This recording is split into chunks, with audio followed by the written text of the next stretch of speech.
우리에게 기쁨을 주는 교회.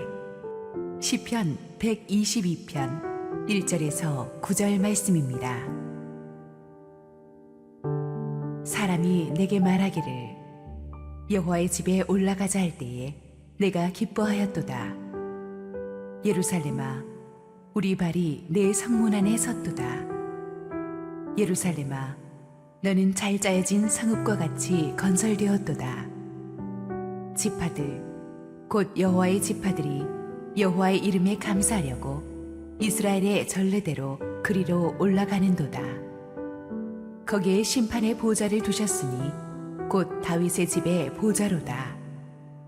예루살렘을 위하여 평안을 구하라. 예루살렘을 사랑하는 자는 형통하리로다. 내 성 안에는 평안이 있고 내 궁중에는 형통함이 있을지어다. 내가 내 형제와 친구를 위하여 이제 말하리니 내 가운데에 평안이 있을지어다. 여호와 우리 하나님의 집을 위하여 내가 너를 위하여 복을 구하리로다. 할렐루야. 우리 예배를 받으실 하나님께 영광의 박수 올려드리겠습니다. 주님을 찬양합니다. 주일 예배 나오신 사랑하는 성도님들을 주님의 이름으로 환영합니다. 그리고 온라인으로 함께 드리고 계신 성도님들도 환영합니다. 우리 기도하고 말씀 보도록 하겠습니다. 참 좋으신 하나님, 주의 사랑과 은혜를 감사합니다. 복된 주일 주님 앞에 나와 예배 드릴 수 있도록 인도하여 주셔서 참으로 감사합니다. 오늘의 말씀을 통해서 다시 한번 주 앞에 달려갈 수 있도록 인도하여 주시옵소서. 존귀하신 우리 구주 예수님 이름으로 기도드립니다. 아멘. 많은 사람들이 자신이 좋아하는 스포츠팀이나 아니면 선수들이 좋은 성적을 거두면 말할 수 없는 기쁨을 표출하곤 합니다. 대표적인 예로 2002년 월드컵 때 우리나라는 생각하지 못한 좋은 성과를 거두었죠. 사람들은 모일 수 있는 곳이면 모두가 모여서 응원을 했던 것 같아요. 제가 말씀을 준비하면서 2002년 월드컵이 20년 전 일이라는 것을 새삼 깨닫게 되었습니다. 저는 그때 막 군대를 전역을 하고 이제 그 들뜬 마음에 광화문으로 달려갔습니다. 정말 열정적으로 응원했던 것 같아요. 제 돈으로 빨간 티를 사고 빨간 띠를 두르고 빨간 바지를 입고 응원을 했습니다. 세상 촌스럽죠. 또 부끄러울 수 있지만 그 당시에는 붉은색이 가장 핫한 색이었고 응원을 하려면 제대로 해야 되기 때문에 그렇게 응원했던 것 같아요. 전혀 부끄럽지 않았습니다. 엄청 자랑스러웠습니다. 제가 붉은 악마라는 사실이 너무 자랑스러웠습니다. 당시 교회를 다니고 있었는데 붉은 천사였으면 더 좋았겠지만 붉은 악마였던 사실이 좋았습니다. 그때 모든 사람들이 오필슨 코리아를 외치고 꿈은 이루어진다라고 이야기하면서 소리를 치면서 응원을 했어요. 그리고 기다리다 한 골이 터지는 순간 대한민국이 들썩거릴 만큼 기뻐하고 하이파이브하고 모르는 사람끼리 막 엄청나게 기쁨을 맞이했던 기억이 납니다. 근데 그때 제 머릿속을 스쳐 지나가는 한 생각이 있었습니다. 나는 왜, 우리는 왜 하나님을 예배할 때는 이런 기쁨이 없을까라는 생각이 불현듯 스쳐 지나갔습니다. 제가 교회 친구들하고 경기를 보고 있었습니다. 우린 축구공 한 골만 들어가도 세상 모든 것을 얻은 것처럼 기뻐하면서 즐거워하고 박수를 치고 있는데 예배할 때는 왜 이런 기쁨이 없을까?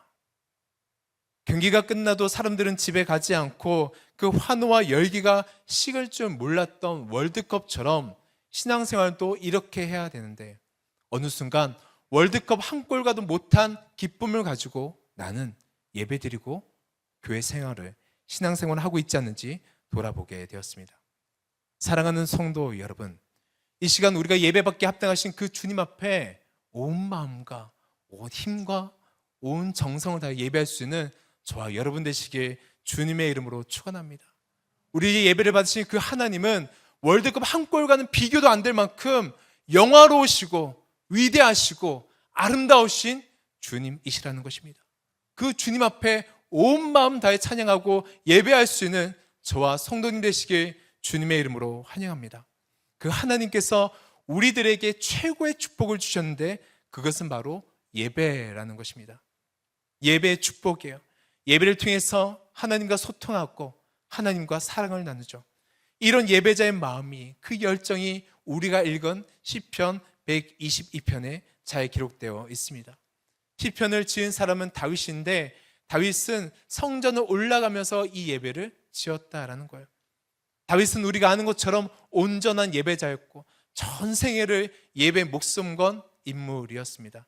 우리 성전에 올라가는 마음으로 1절, 2절을 봉독하도록 하겠습니다. 시작. 사람이 내게 말하기를 여호와의 집에 올라가자 할 때 내가 기뻐하였도다. 예루살렘아 우리 발이 내 성문 안에 섰도다. 1절에서 이야기하기를 사람들이 예루살렘에 올라가자 할 때 다윗이 기뻐했다라는 거예요. 그냥 기뻐한 것이 아니라 크게 기뻐했다라고 되어 있습니다. 박수 치면서 환호하면서 펄쩍펄쩍 뛰면서 기뻐했다라는 것입니다.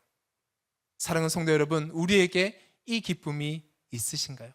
오늘 교회 올 때 이 기쁨이 있으셨나요? 일주일을 사는 동안 주일만 기다려주고 주일 아침에는 눈이 번쩍 뜨면서 와! 오늘은 주일이야! 교회 가야지! 하면서 기쁘게 천천히 걸어오는 것이 아니라 교회가 가까이 올수록 뛰어오는 교회, 사역할수록 힘이 나는 교회, 그런 교회가 저는 우리 교회 되시길 주님의 이름으로 축원합니다. 그렇게 신앙생활 할 수 있는 저와 여러분 되시길 주님의 이름으로 축원합니다. 다윗에게 있어서 최고의 축복은 하나님을 예배하는 것이었습니다. 다윗이 시편에서 주님의 성전을 향하여 가는 것을 연인에게 가듯이 표현을 하고 있어요. 시편에서는 이 말씀을 연인에게 가듯이, 즉 사랑하는 사람과의 첫 데이트 하듯이 이야기하고 있다라는 거예요. 여러분들 첫 데이트 해보셨죠? 약속을 잡고 하루, 일주일 전부터 그 데이트 날을 기다립니다. 이 옷을 입을까 저 옷을 입을까, 결국 마음에 들지 않아서 옷을 사러 갑니다. 이런 들뜬 마음으로 교회 오기를 기다리는 거예요. 그 사모한 마음으로 예배를 드렸다라는 것입니다. 함께 예배 드릴 수 있는 공간이 있고 함께 예배 드릴 수 있는 예배자가 있는 곳, 너무 기다려주죠. 이 고백이 우리 가운데 있다면 이 시편 122편은 바로 우리의 고백이 될 줄로 믿습니다. 참 설레이는 것은 사람이 말하기를 예루살렘에 올라가자 할 때부터 기뻐했다라는 거예요. 흥분됐다라는 거예요. 다른 말 하지 않습니다. 옆에 동네 사는 친구가 교회 갈까? 예스! 너무 기쁜 거예요. 그것이 다윗의 고백인 것입니다. 우린 최근에 특별 40일 새벽 기도회를 잘 마쳤습니다. 너무 은혜 충만했죠. 감사와 감동이 있었습니다. 참 은혜로웠던 것은 성도님들이 정말 새벽 공기를 헤치면서 오시는 그 성도님들 모습을 뵈면, 그리고 졸린 눈을 비비면서 오는 우리 유젠 성도님들 모습을 뵈면 너무 은혜가 충만했습니다. 처음에는 여유롭게 걸어오세요. 하지만 시간이 지나고 시간이 다가올수록 서로 인사할 새 없이 들어가기 바쁘십니다. 그리고 예배가 끝나면 아무 일도 없었듯이 천사와 같은 얼굴로 집으로, 회사로, 부르신 곳으로 가는 모습이 너무 은혜로웠습니다. 이처럼 살아있는 교회는 벅찬 감동과 기쁨이 폭발하는 곳입니다. 그냥 있는 곳이 아니라 폭발하는 곳입니다. 그렇다면 이렇게 가고 싶은 교회의 특징, 나에게 기쁨을 주는 교회의 특징은 무엇인가? 바로 말씀이 살아있다라는 것입니다. 교회가 아무리 화려하고 편한 시설이 있고 모든 것이 완벽하다 할지라도 교회는 살아있는 하나님의 말씀이 있어야 된다라는 것입니다. 많은 교회들이 부흥을 경험합니다. 그런데 그 부흥을 때로는 짧게 경험할 때가 있어요. 그러면 그 부흥이 끝날 때 시점에 다시금 처음으로 돌아가서 부흥을 위해서 간구해야 되는데 그렇지 않고 다른 것을 간구하고 고칩니다. 바로 교회 시설을 고치고 프로그램을 만듭니다. 편한 시설을 만듭니다. 카페를 만듭니다. 하지만 거기에 답이 있지 않는다라는 것입니다. 바로 살아있는 말씀이 있어야 되는 것이죠. 식당은 뭐니 해도 맛이 있어야 줄을 서서 먹습니다. 교회도 살아계신 하나님의 살아있는 말씀이 있어야 되는 것이죠. 맛집 식당은 멀어도 갑니다. 불편해서 먹기 힘들어도 기다립니다. 분명히 점심을 먹으러 왔다가 저녁을 먹어도 불평하지 않습니다. 우리 교회도 마찬가지인 것 같아요. 장소도 불편하고 우리 공간도 아니고 주차도 불편하지만 제가 위에서 성도님들 오시는 모습을 뵈니까 너무 은혜로운 거예요. 말씀이 살아있는 교회. 우리 교회에서 많은 것을 자랑할 수 있는데 그중 하나는 바로 말씀을 대하는 자세에 있다라는 것입니다. 말씀을 대하는 목회자들의 자세, 그리고 말씀을 듣는 성도님들의 자세. 이것은 나이가 많건 나이가 적건 유젠이건 에버그리든 상관없이 모두가 말씀을 대할 때만큼은 진중하고 소중하게 말씀을 대한다라는 것입니다. 제가 한옥 목사님과 사역한 지, 새로운 교회에서 사역한 지 벌써 13년이 흘렸습니다. 30대의 시간을 가장 행복하게 보낸 것 같습니다. 이 시간 동안에 많은 것이 변한 것 같아요. 장소도 옮기고 함께 사역했던 사역자들도 바뀌고 성도님들도 바뀌고 교회 많은 것들이 바뀌었죠. 10년이면 강산이 변한다라는 말처럼 많은 것이 바뀌었습니다. 그런데 변하지 않는 것이 있더라고요. 그것은 바로 말씀을 대하는 태도였습니다. 담임 목사님께서 말씀을 준비하시는 그 말씀의 태도, 목회자들과 유젠 전도사님들이 말씀을 준비하는 그 말씀의 태도, 일주일에 몇 번씩 말씀을 설교해야 되고 준비해야 되는데 그 누구 한 분 건성으로 말씀을 준비하지 않는다라는 것입니다. 교회가 살아있다라는 것, 그것은 목회자가 말씀을 소중히 여기는 것입니다. 아론의 아들 나답과 아비후는 하나님께서 드리는 제사를 그 제사 때 하나님께서 명하셨던 불이 아니라 다른 불을 드림으로 인해서 그들이 죽임을 당했습니다. 이처럼 말씀을 전하는 것, 증거하는 것은 거룩함으로 나가야 되는 것이죠. 그렇다면 말씀만 잘 증거하면 될까요? 아니요. 바로 이 말씀을 받아 삶 가운데 열매를 맺는 성도님들이 계셔야 됩니다. 아무리 투수가 잘 던져도 포수가 받지 못한다면, 아무리 공격을 잘해도 수비를 못한다면 좋은 팀이 될 수가 없죠. 정성스럽게 준비한 말씀을 가지고 성도님들 잘 받으셔서 삶의 변화를 가지고 올 때 비로소 이 영적 상호관계가 새로운 교회를 더욱더 새롭게 한다라는 것입니다. 이제 공동체 개강을 하죠. 순신방을 다닙니다. 그런데 제가 순신방 할 때마다 감동이 있고 은혜가 있는 것은 그 안에 말씀을 사모하는 마음이 있기 때문입니다. 맛있는 음식이 나와서도 아닙니다. 오늘은 내가 좋아하는 음식이 나왔네? 아니요. 편한 장소도 아닙니다.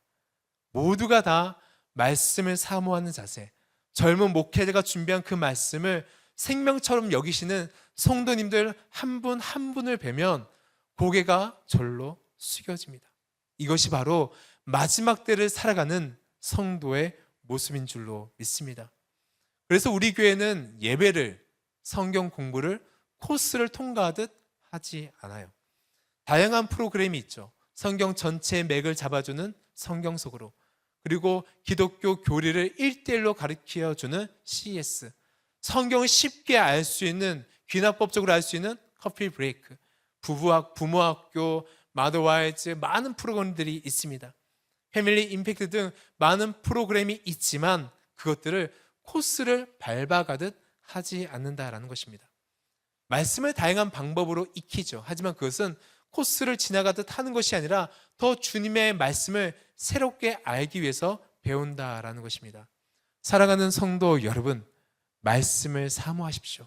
말씀을 사모하십시오. 하지만 그 말씀이 우리의 지식을 채우는 지식 축적에 어떤 만족을 주는 것이 아니라 그 말씀으로 인하여서 우리의 지성을 깨우고 감성을 깨우고 영을 깨워서 그 삶의 열매를 맺을 수 있는 저와 성도님 되시길 주님의 이름으로 축원합니다. 이스라엘 백성들은 광야에서 만나를 먹었습니다. 신기한 것은 만나를 쌓아둘 수는 없어요. 그날 먹어야 됐죠. 오늘 받은 말씀으로 오늘을 살아내는 것입니다. 내일 먹었던 말씀, 그저께 먹었던 말씀이 아니라 오늘 먹은 말씀으로 오늘을 살아내는 것입니다. 먹었다라는 것입니다. 쌓아놓지 않고 먹었다라는 것입니다. 먹어서 소화시키고 나의 것으로 만들었다라는 것입니다. 말씀을 액세서리로 여기지 않았다라는 거예요. 장식품으로 여기지 않았다라는 거예요. 말씀을 나의 것으로 먹고 섭취했다라는 것입니다. 그럴 때 우리 영혼의 변화를 가지고 올 줄로 믿습니다. 그렇다면 이 말씀이 충만하다면 또 무엇이 있어야 될까? 바로 기도의 불이 있어야 됩니다. 그리고 그 기도의 불을 태울 땔감의 기도가 있어야 되는 것입니다. 지금 시대는 성령의 불은 있지만 태울 장자 땔감이 없는 시대에 우리는 살아가고 있습니다. 말씀을 사랑하고 깊이 묵상하면요, 자연스럽게 기도로 연결이 돼요. 기도하면 말씀을 보게 되고 말씀을 보면 기도하게 됩니다. 언어를 처음 배울 때 처음에는 듣죠. 듣다 보면 말을 하고 싶어집니다. 조금씩 말을 하고 싶어집니다. 말씀으로 성령께서 우리에게 말을 걸어오시면 어느 순간 우리들은 기도로 화답을 하고 싶은 거예요. 그래서 말씀과 기도는 쌍두마차처럼 정말 우리 교회를 이끌어가는 동력이 된다라는 것입니다. 기도는 말씀의 문을 열어 우리를 차원이 다른 하나님의 세계로 이끄는 열쇠가 된다라는 것입니다. 그래서 기도할 때는 하나님의 눈으로 주변을 보기 때문에 내 앞에는 어려움, 내 앞에는 문제들을 더 이상 문제와 어려움으로 보지 않습니다. 하나님께서 주실 선물 보따리로 보게 되는 것이죠. 기도하면 비행기를 타고 우주선을 타고 위에서 땅을 내려다 보는 것과 같아요. 우리가 이 땅에 있을 때는 문제 가운데 있기 때문에, 문제 속에 있기 때문에 어떤 것이 정답이고 답답할 수밖에 없지만, 기도하면 문제 위에 올라가기 때문에 더 이상 문제가 되지 않는다라는 것입니다. 그만큼 기도는 모든 것에 영향을 끼치죠. 모든 것을 축복하고, 모든 것을 가지고 오고, 모든 것을 제거하고, 모든 것을 막아줍니다. 기도는 내 삶 가운데 영향을 끼치는 그 모든 것에 다시 영향을 끼친다라는 것입니다. 그래서 우리는 우리의 삶 모든 일에 기도해야 될 줄로 믿습니다. 사랑하는 성도 여러분, 기도해야 될 제목이 있으신가요? 기도해야 될 어떤 문제거리가 있으신가요? 그러면 기도하시기 바랍니다.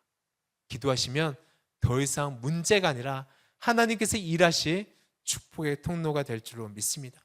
참 신기하죠. 40일 특별 새벽 기도를 할 동안에 우리의 상황은 그렇게 많이 바뀐 것은 없습니다. 코로나는 여전히 기승하고 내 삶의 문제는 나의 어깨를 짓눌러서 숨을 쉬지 못하게 합니다.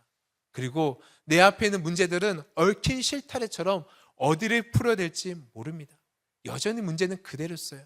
변한 것은 없는데, 기도했더니 변한 것은 없는데 모두가 변해 있었다라는 것입니다. 이것이 바로 기도의 힘인 것이죠. 새로운 교회 부흥의 심장에는 이렇게 뜨거운 기도의 불이 있다라는 것입니다. 우리 6절, 7절을 다 같이 봉독하시겠습니다. 시작. 예루살렘을 위해서 평안을 구하라. 예루살렘을 사랑하는 자는 형통하리로다. 내 성 안에는 평안이 있고 내 궁중에는 형통함이 있을지어다. 다윗이 말하기를 예루살렘을 위해서 기도하라고 이야기합니다. 평안을 위해서 기도하라고 이야기합니다. 즉 교회는 기도하는 성도님들로 인하여서 평안해지는 것입니다. 그냥 평안해지는 것이 아니에요. 주의 몸된 교회는 교회를 아끼는 성도님들의 기도로 평안해지는 것입니다. 왜요? 교회를 무너뜨리는 사탄의 공격이 있기 때문에. 그래서 성경에서 예루살렘을 요새로 표현을 하고 있습니다. 즉 계속된 무리가 공격을 하고 있기 때문에 사탄은 호시탐탐 교회를 노릴 기회를 찾고 있습니다. 그래서 우리는 늘 기도로 보호막을 쳐야 되는 것이죠. 목사님, 저는 기도할 제목이 너무 많아요. 그리고 새로운 교회는 기도할 분들이 많이 있어서 저는 안 해도 될 것 같아요. 그렇지 않습니다. 교회는 거룩한 하나님의 그리스도의 피로 사신 교회인 것이고 예수 그리스도의 머리로 중심된 지체라는 것입니다.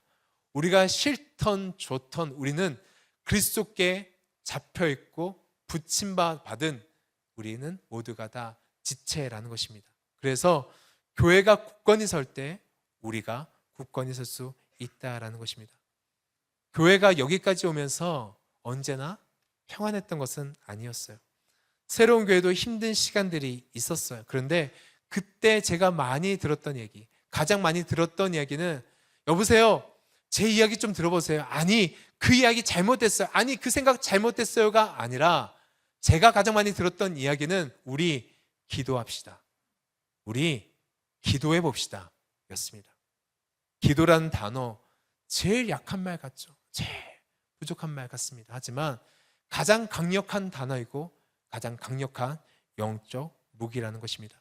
늘 새벽마다 무릎으로 나가시는 담임 목사님과 목회자들, 장로님들, 재직분들, 유젠에서 에버그린까지 모두가 기도하기 때문에 지금 우리는 부흥의 시간을 보낼 수 있다는 것입니다. 지금도 매 예배 때마다 중보 기도팀이 기도의 장벽을 쌓고 있습니다. 사랑하는 성도 여러분, 내가 쌓아 올린 기도의 벽돌 하나하나가 교회를 보호하고 우리 가정을 보호하는 기도의 장벽이 될 줄로 믿습니다. 우리 사무엘상 7장 13절 말씀을 봉독하시겠습니다. 시작. 이에 블레셋 사람들이 극복하여 다시는 이스라엘 지역 안에 들어오지 못하였으며 여호와의 손이 사무엘이 사는 날 동안에 블레셋 사람을 막으시매. 블레셋 사람들이 감히 이스라엘을 치지 못했던 것은 이스라엘 가운데 엄청난 무기가 숨어 있어서가 아니었어요. 비장의 무기가 숨어 있어서도 아니고 사울이 통치를 잘해서도 아닙니다. 그들이 바로 쳐들어올 수 없었던 것은 기도하는 사무엘이 있었기 때문입니다. 영적 전투에서 사탄이 가장 두려워하는 것은 무엇일까요? 앞에서 나와 있는 지도자 사울이 아니라 보이지 않는 골방에서 기도하는 그 사람으로 사탄이 공격하지 못한다라는 것입니다. 사랑하는 성도 여러분, 우리가 성도로 부르심을 받았다라는 것은, 성도로 부르심을 받았다라는 것은 평생에 기도해야 될 의무를 가진 것과 같다라는 것입니다. 그래서 우리가 만약에 기도하지 않으면 사탄이 그 시간은 마음 놓고 공격하는 시간인 거예요. 그래서 우리는 힘들 때, 어려울 때 늘 기도해야 되는 것입니다. 힘든 교회를 보면 기도의 소리보다 사람의 소리가 더 크죠. 사탄이 우리들에게 이런 마음을 심어줍니다. 너의 기도는 힘이 없어. 너의 기도는 능력이 없어. 너의 기도는 하나님께서 응답하지 않으셔 라고 이야기하고 의심을 넣어줍니다. 하지만 그렇지 않아요. 우리가 주의 이름으로 기도할 때 하나님께서 놀라운 역사를 우리 가운데 이루어 주실 줄로 믿습니다. 그렇게 기도할 수 있는 저와 성도님들 되시길 주님의 이름으로 축원합니다. 그렇다면 교회가 말씀 안에 하나가 되고 기도로 서로를 돌봐준다면 무엇이 찾아오는가? 바로 기쁨이 찾아온다라는 것입니다. 겨울이 지나 봄이 오듯이 말씀으로 채워지고 기도로 충만해지면 영혼의 겨울이 지나 기쁨의 봄을 맞이하게 된다라는 것입니다. 지금 많은 교회들이 기쁨이 사라졌어요. 그런데 중요한 것은 기쁨만 사라진 것이 아니라 다음 세대들도 많이 사라져 있습니다. 한국 캠퍼스 복음화율이 5년 전만 해도 3%였습니다. 그럼 지금은 어떨까요? 교회를 떠나는 이들에게 물어봅니다. 왜 교회를 떠나냐고. 그러면 하나같이 이야기해요. 교회가 재미없다고, 지루하다고. 당연히 교회는 재미로 다니는 곳은 아니에요.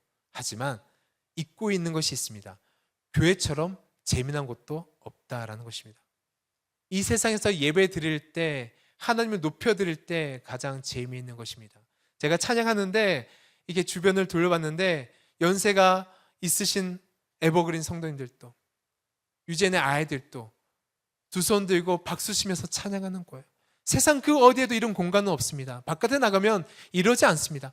교회만이 이렇습니다. 예배할 때만이 이런 기쁨이 우리들에게 찾아오는 것입니다. 그런데 이 기쁨을 잊어버리면 그 공간에 다른 것이 채워지는 것이 아니라 따분함, 분노, 분열, 영적 침체가 그 자리를 차지하는 거예요. 그래서 우리가 회복해야 될 것이 있더라면 그것은 바로 주님께서 주신 구원의 기쁨이라는 것입니다. 말씀과 기도로 나아가면 기쁨이 들어오는 것입니다. 성령께서 임재하시면 우리 안에 사랑이 가득하고 두 번째로 희락, 기쁨이 가득하게 된다라고 이야기하고 있습니다. 그런데 이 기쁨은 그냥 유지되는 것이 아닙니다. 바로 거룩으로 나가야 될 줄로 믿습니다. 다윗이 밧세바와 범죄했을 때 그가 주님 앞에 기도하는 것 한 가지, 저에게 구원의 기쁨을 회복시켜 주십시오라고 기도했죠. 죄를 지으면 하나님과 장벽이 쌓이게 됩니다. 사랑하는 성도 여러분, 교회는 완벽한 사람들이 모이는 곳은 아닙니다. 죄를 지었지만 그리스도의 피로 용서를 받고 씻음받은 성도들이 모인 곳이에요. 그들이 모였기 때문에 기쁨이 살아나는 것입니다. 하나님께서 우리들에게 기쁨을 주실 때는 그냥 적당히 주시는지 않아요. 기쁨을 주신다라고 했을 때는 차고 넘치도록 주시는 거예요. 그리고 그 넘치도록 주신 기쁨이 있으면 전도할 수 있고 사역할 수 있고 선교할 수 있고 세상에서 승리할 수 있다라는 것입니다. 어떤 어려움 속에서도 이겨낼 수 있다라는 것입니다. 우리 그런 마음 담아서 좌우에 계신 분들께 이렇게 인사하고 축복하도록 하겠습니다. 성령 충만하십시오. 기쁨 충만하십시오. 우리 8절 말씀을 다 같이 봉독하시겠습니다. 시작. 내가 내 형제와 친구를 위해서 이제 말하리니 내 가운데 평안이 있을지어다. 말씀과 기도, 기쁨이 가득하고 이 말씀의 곳간에, 기도의 곳간에, 기쁨의 곳간이 가득하면 사랑이 흘러간다라는 것입니다. 사랑은 기독교의 완성, 주님께서 저희들에게 가르쳐 주셨죠. 신앙의 완성인 것입니다. 주께서 이 땅을 떠나시기 전에 제자들을 사랑하실 때 끝까지 사랑하셨다라고 말씀하시고 너희가 사랑함으로 인하여서 너희가 내 제자인 줄 알게 될 것이라고 이야기하고 있습니다. 교회 성장 식수가 올라갈수록 사랑의 지수도 올라가는 것이 당연합니다. 대형교회라서 사랑이 없어. 대형교회니까 그냥 이런가 봐. 아니요. 대형교회라서 사랑이 없는 것이 아니라 대형교회라도 사랑이 가득해야 돼요.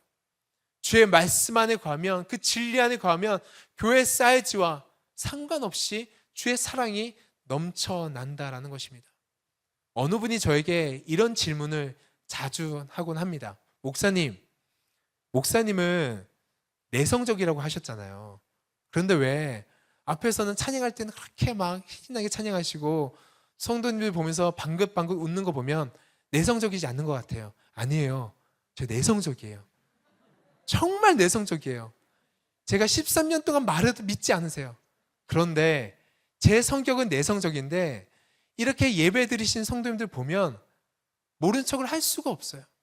그리고 찬양할 때 기뻐할 수밖에 없다라는 거예요. 이것이 바로 교회인 것입니다. 우리는 하나님께서 맺어주신 가족입니다. 때론 부딪히고 오해도 있을 수 있어요. 그런데 하나님께서 우리를 맺어주셨다라는 거예요. 이곳에 나와 계신 사랑하는 성도님들, 내가 원해서 이곳에 나와 있다라고 생각할 수 있지만 전혀 그렇지 않습니다. 하나님께서는 우리를 부르시고 이곳에 불러주셨다라는 거예요. 한 분 한 분 부르셨다라는 거예요. 사탄이 가끔 우리를 공격합니다. 그리고 우리도 때로는 지칠 때가 있습니다. 늘 24시간 365일 성령 충만하면 좋지만 그러지 못할 때가 있어요. 그런데 우리가 이 사랑의 공동체 안에 있으면요, 그 시험을 내가 이기는 것이 아니라 우리가 이기는 거예요. 그 문제를 내가 돌파하는 것이 아니라 우리가 돌파하는 거예요. 왜냐? 사랑의 줄로 묶여 있기 때문에. 그래서 우리는 우리가 서로에 대해서 응원을 해 줘야 되는 것입니다. 전 지금도 저를 위해서 기도하고 있는 그 기도를 느낄 수가 있습니다. 사랑하면 이간질하지 않고 잘 되는 것 배아파하지 않고 오히려 넘어지며 힘들어지면 용기를 줍니다. 한국 야구의 독특한 문화가 있죠. 바로 한 선수 개인 한 명 한 명에게 응원가가 있다라는 거예요. 그래서 선수가 나오면 그 선수에 맞는 응원가를 불러줍니다. 때로는 실력 발휘를 못한다 할지라도 때로는 나오지 않아도 응원을 해줍니다. 무조건 응원합니다. 지금 우리는 서로에게 응원가를 불러줘야 될 시기라는 것입니다. 어떤 사람에게는 따뜻한 말 한마디, 어떤 사람에게는 뜨거운 중보기도, 어떤 사람에게는 수많은 말보다 뜨거운 포옹. 제가 설교하러 위해서 올라오는데 강영구 목사님께서 힘내라고 파이팅 해주셨는데 정말 큰 힘이 되었습니다. 파이팅. 우리는 그런 힘을 받아서 앞으로 나갈 수 있는 거예요. 사랑하는 성도 여러분, 예배를 마치면 이제 집에 가셔서 부모가 자녀에게, 자녀가 부모에게, 성도가 성도들 간에 목회자와 성도 간에 서로에게 격려를 해주시길 주님의 이름으로 축원합니다. 그럴 때 기쁨이 넘치고 기쁨을 주는 교회를 경험할 줄로 믿습니다. 우리 3절 말씀을 봉독하시겠습니다. 예루살렘아 너는 잘 짜여진 성읍과 같이 건설되었도다.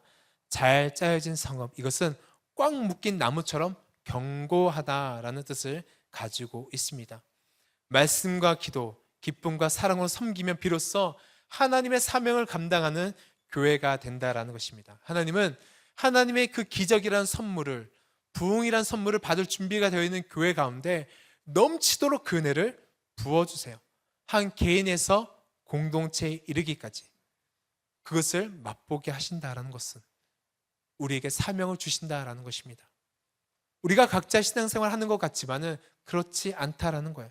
실로 우리는 엮여져 있습니다. 참 신기한 것은 부흥이 일어난 곳에 또 부흥이 일어나요. 그래서 새로운 게 목회자 면접을 볼 때 꼭 물어보는 것이 있습니다. 목회자 개인이 부흥을 경험한 적이 있으신가요? 왜냐? 그 부흥이 부흥을 가지고 오기 때문이죠. 이제 우리가 40일 특별 새벽 기도회를 통해서 상상하지 못한 은혜를 경험했습니다. 이 불길은 여기서 멈춰지지 않고 이제 개인과 공동체와 교회와 나라 가운데 임할 것입니다. 말씀을 정리하도록 하겠습니다. 사실 우리가 하나님께 기쁨을 드린다라고 생각했는데 말씀을 준비하면서 우리가 기쁨을 주는 것이 아니라 하나님께서 우리들에게 넘치는 기쁨을 주시는 것을 깨닫게 되었습니다. 부모가 자녀를 바라보며 이야기하듯 성경에서는 이렇게 이야기하고 있습니다. 너로 인하여서 기쁨을 이기지 못하시며, 너로 인하여서 기쁨을 이기지 못하시며, 예수님께서 이 땅에 오셔서 어둠 속에서 영원히 죽을 수밖에 없는 저희들에게 구원의 빛을 비춰주셔서 기쁨을 주셨습니다. 그리고 혹시 이 세상 살아가면서 기쁨을 잊어버릴까봐 교회를 통해서 우리의 기쁨을 회복시켜 주시죠. 오늘 설교의 제목은 우리에게 기쁨을 주는 교회입니다. 그런데 저는 마음속으로 우리에게 기쁨을 주시는 예수님이라고 이야기하고 싶어요. 사랑하는 주님은 몸된 그리스도의 몸된 교회를 통해서 우리들에게 기쁨을 주시고 계십니다. 이 기쁨 가지고, 이 마음 가지고 맡겨진 자리에서 하나님의 꿈을 이룰 수 있는 저와 여러분 되시길 주님의 이름으로 축원합니다. 사랑하는 성도 여러분, 그거 아시나요? 한번 경험해 보셨나요? 누가 이렇게 이야기합니다. 제가 너 좋아한대. 몰랐어? 제가 너 좋아한대. 그러면요, 갑자기 어깨가 올라갑니다. 갑자기 눈이 띄기 시작합니다. 그리고 당당해집니다. 그 한마디 때문에 확인하지도 않았어요. 그냥 그 한마디 들었는데 당당해지고 어깨가 올라갑니다. 주님께서 우리들에게 말씀하십니다. 내가 너를 기뻐한다. 내가 너를 사랑한다. 이 말씀 한마디면 우린 세상에서 승리할 수 있습니다. 어깨 피시고 당당하게 세상 속으로, 열방 속으로, 미래 속으로 나아가십시오. 그리고 그 속에서 우리에게 기쁨을 주신 그 하나님께 다시금 영광과 기쁨을 올려드릴 수 있는 저와 성도님들 되시길 주님의 이름으로 축원합니다. 기도하겠습니다. 찬양과 영광을 받게 합당하신 하나님 아버지, 하나님의 부르심 속에서 가장 아름다운 교회에서 이렇게 신앙생활을 할 수 있도록 인도하여 주셔서 참으로 감사합니다. 우리가 말씀과 기도로, 사랑과 섬김으로 서로를 세워주는 믿음의 공동체, 사랑의 공동체가 되어서 주님께서 저에게 맡기신 그 사명을 감당하기에 부족함이 없는 새로운 교회 온 성도님들이 되게 하여 주시옵소서. 이 모든 말씀 교회의 머리가 되신 예수님의 이름으로 기도드립니다. 아멘.